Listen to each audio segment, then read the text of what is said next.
sees the potentials and he sees the problems. To investigate both and to develop the technology that will turn potentials into realities, the United States is conducting, for the benefit of all nations, a program it calls Plowshare.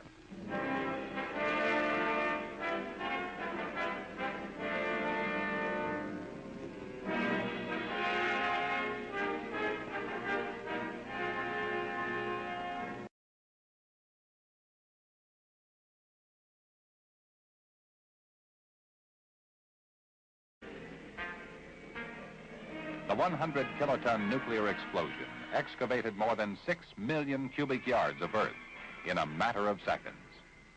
The result was a crater more than 1,200 feet in diameter, the length of 4 football fields, and 325 feet deep, the height of a 32-story building, created in less time than it takes to describe it. And the dust cloud. Just as with radiation, these other safety problems are subject to control by selecting the minimum yield necessary to do the job.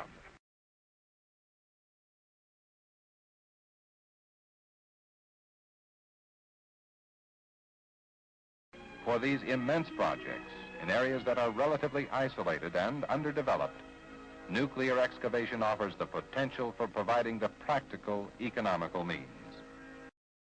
That when nuclear explosives are buried at the depth that will produce the biggest crater, a major part of the radioactivity is swallowed up in the rubble of the crater. But the most promising results have been gained by improving the design of the explosive itself. Moving 68 million cubic yards of earth. This project, or a similar mountain cut, would be an effective demonstration of Plowshare's potential with rows of nuclear explosives. Nuclear explosives could excavate the sea level canal at 1/3 the cost of conventional excavation and in considerably less time. And the end result would be a much wider and much deeper channel.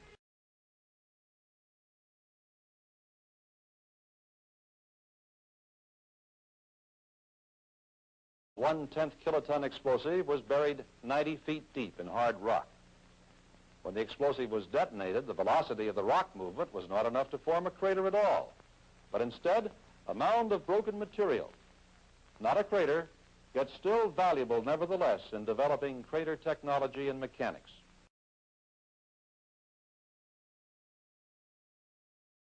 It's like the interior of this building. There was pieces of their desks and pieces of the photos on their desks. Could conventional demolition explosives vaporize all the people, computers, and office furniture in the towers, while pulverizing all the concrete in the floors into fine powder, and have enough left over to fracture the welded steel framework of up to 4-inch thick steel beams? Trudging through this snow-like substance. Our paper powder theory has been recognized as evidence of a thermonuclear device being detonated in the basements of both towers and World Trade 7 in order to superheat all the steel and concrete and sufficiently weaken the structure to facilitate the observed progressive collapses. There was a schoolyard across the street, and I remember there were kids that were being evacuated from the schoolyard. And one of the girls looked up into the sky and she said to her father, "Daddy, look, they're doing it on purpose."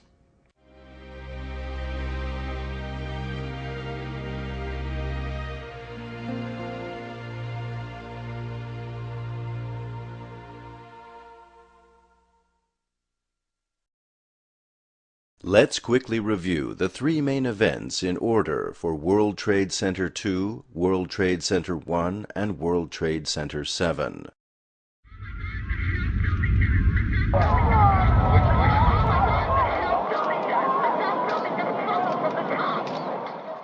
This photo shows the top section of the South Tower leaning at a sharp angle early in its collapse. This style of controlled demolition was also seen in Philadelphia in 1999.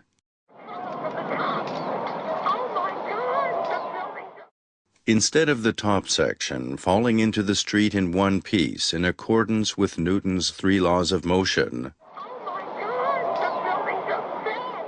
we can observe fragmented debris ejected horizontally outward, followed by clouds of fine pulverized concrete dust.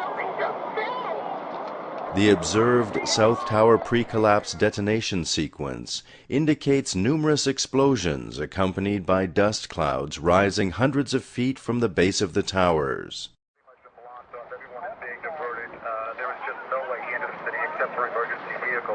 I did pass through a couple of parks and on some of the streets, and before, when I reported about an hour ago, there were people at their gas pumps who turned to look at the smoke that was coming from the city, folks stepping out of bodegas and stores to look.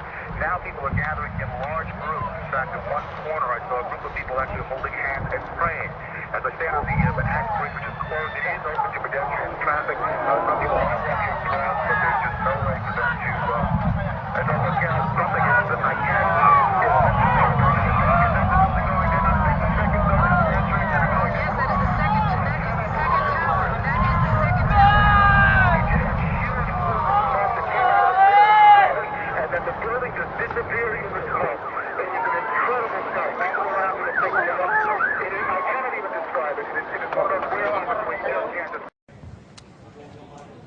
Some eyewitnesses have told us that the explosion sounded as if the whole building was coming down. It looked like it looked sort of like the building just demolished. Smoke, clouds, clouds of smoke everywhere. And just heard a huge explosion. It's about 8:30 behind me. I thought perhaps the building was being demolished, but in fact, you saw there were just towers of smoke coming out within minutes. And again, we still thought it was just a building demolished. There wasn't any great sort of panic at that time.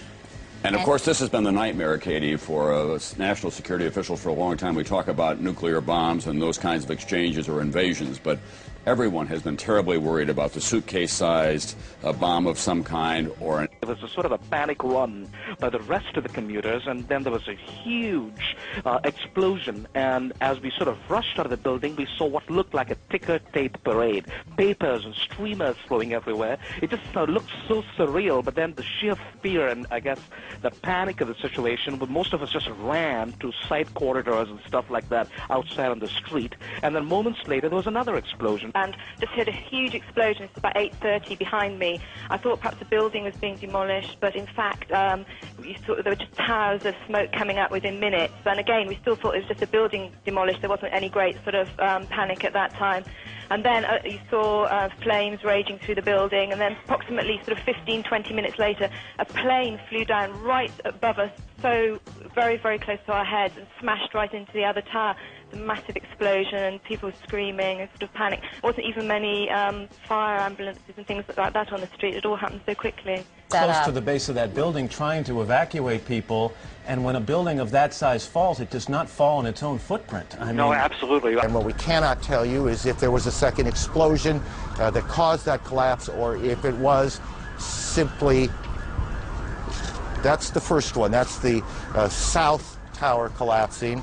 And that was about a half hour, give or take, after the planes hit the tower. Then shortly after that, just as the smoke was starting to clear away, the second tower, and that's what you're looking at now. Again, this was not very long ago, 10, 15 minutes ago. The second tower, it almost looks like one of those implosions of buildings that you see, except there is nothing controlled about this. It is hard to conceive, but 3 days ago, both World Trade Towers rose 1,362 feet into the sky. Visit those same towers today. At their tallest point, they rise maybe 100 feet above the street.